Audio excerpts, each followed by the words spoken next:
Akola police दलात mobile forensic van कार्यान्वित करण्यात आली असून पोलीस अधीक्षक अर्चित चांडक यांनी हिरवी झेंडी दाखवून तिचा शुभारंभ केला। नव्या प्रणालीमुळे घटनास्थळीच पुरावे वैज्ञानिक पद्धतीने संकलित करण्यास मोठी मदत होणार आहे। मोबाईल फॉरेन्सिक व्हॅनच्या माध्यमातून होणारे महत्त्वपूर्ण लाभ घटनास्थळी त्वरित पोहोचून भौतिक पुरावे सुरक्षित संकलित करता येणार आहे।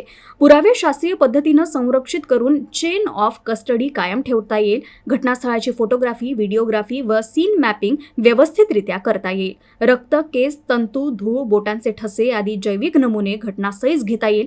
यावेळी उपविभागीय पोलीस अधिकारी सुदर्शन पाटील यांची उपस्थिती होती। उपविभागीय पोलीस अधिकारी अकोट यांच्याकडे फॉरेन्सिक प्रयोगार्थ प्रादेशिक न्याय सहाय्यक वैज्ञानिक प्रयोगशाळा अमरावती मार्फत उपलब्ध झाली आहे। यासोबतच तज्ज्ञ अधिकारी आणि कर्मचारी यांची नियुक्ती करण्यात आली आहे। यामध्ये साक्षी देवर सहाय्यक रासायनिक विश्लेषक, नेहा इंगळे सहाय्यक रासायनिक विश्लेषक, ओम बोनफळे वैज्ञानिक सहाय्यक, नागेश बावने वैज्ञानिक सहाय्यक, योगेश मिसळे वाहन चालक, प्रवीश इढोले वाहन चालक, आशिष ऐतवार प्रयोगशाळा परिचर आणि धनंजय बुटे प्रयोगशाळा परिचर यांचा समावेश आहे।